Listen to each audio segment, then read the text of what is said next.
remember, some of these are just giving you a number without negotiations, and then you go into negotiations, and some of the negotiations, like, you know, again, I'm not choosing anything here, but it's, you know, one furlough day equals $869,000. So that meant, you know, basically, if we're going to get to the 12 million, how many furlough days would you need to negotiate in order to get there?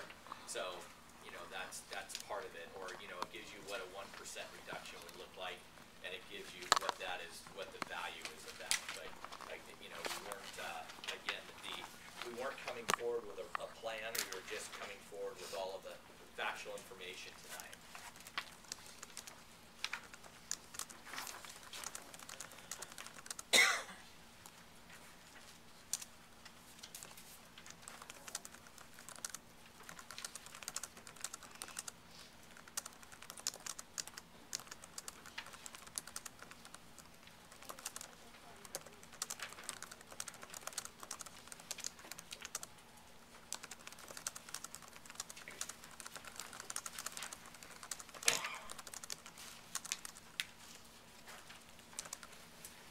Page 28 gives all of the current, this is this year 11-12, all of the tier 3 categoricals. It gives you what's left in each one of those funding sources, and then it gives you how much is the opening or carrying balance. It gives you the actual revenue we're receiving on an annual basis, and then if you go over to the far right hand corner, if we're still keeping funds in that account, it tells you exactly what we're spending it on.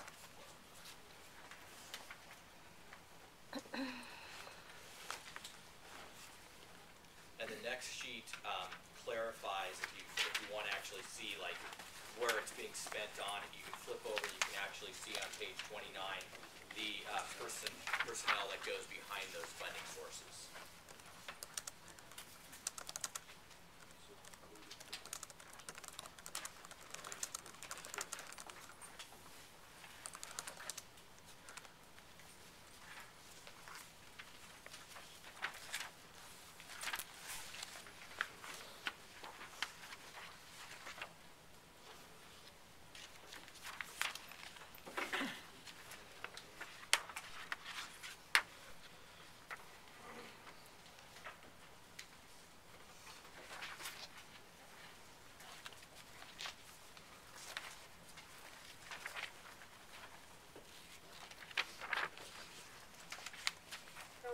Governor's or state budget, when it's adopted,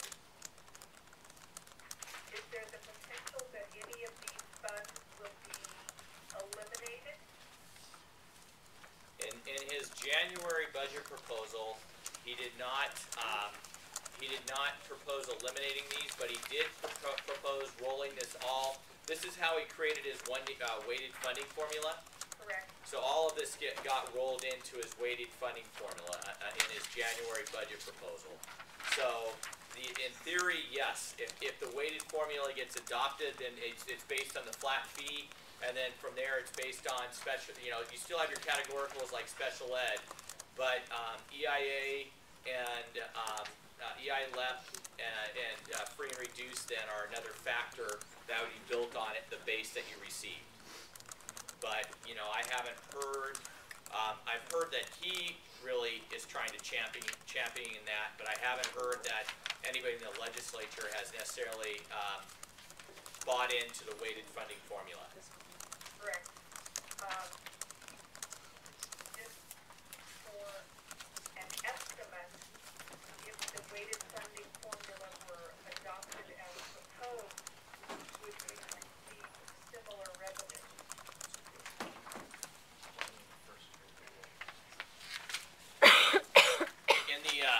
In the first year we would, under the hold harmless, but after that it looks like we would actually have a negative impact on our budget. So no matter what we do, we're losing.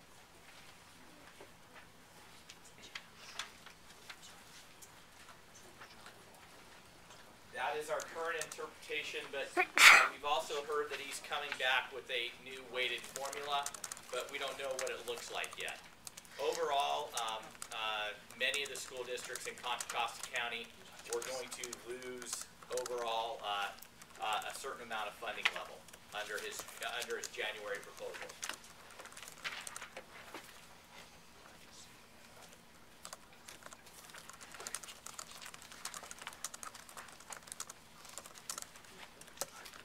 But again, I think under his new proposal, he's looking at, instead of just a 5-year roll-in, I think he's trying to lengthen the roll-in and build it out very slowly.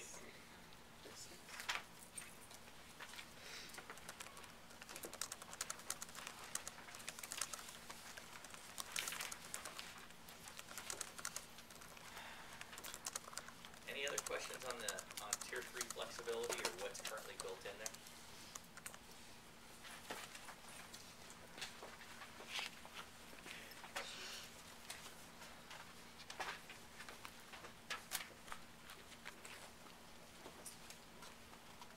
A couple of areas that Mr. Richards and I have begun reviewing based on reports we're getting from different areas of the state. One area is transportation. Our transportation costs are going up, and they're about $9 million, or slightly more than $9 million for this year.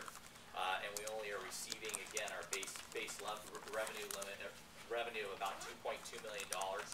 So whether or not you like to call it a fund contribution or encroachment, we are having to pay about $7 million out of our unrestricted general fund over into our transportation account to run our current transportation system.